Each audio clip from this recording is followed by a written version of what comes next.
Мекендештер, ассаламу алейкум, амансыздарбы?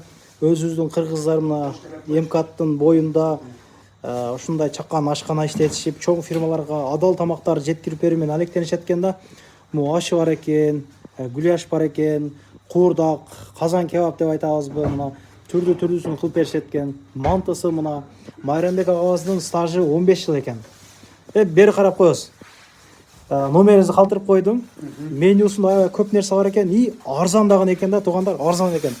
Мына бригадирлер ортого түшүп көбүрөөк заказ берген болсо, ондон ашык болгон болсо, тамагын бекер чыгарып берет экен бригадирлердин. Ошол жагы жок да. Мына фирмада иштегендер болсо, байланыштырып, чоңдорго айтып көрүңүздөр, бардык документациялары жакшы экен. ИП без наличных оплата полный бар жогу бар экен да. Бир-эки фирма иштешип атыптыр. Биз жардамга чакырды, буйруса поддержка кылып коелук, биримдикте бололу тугандар.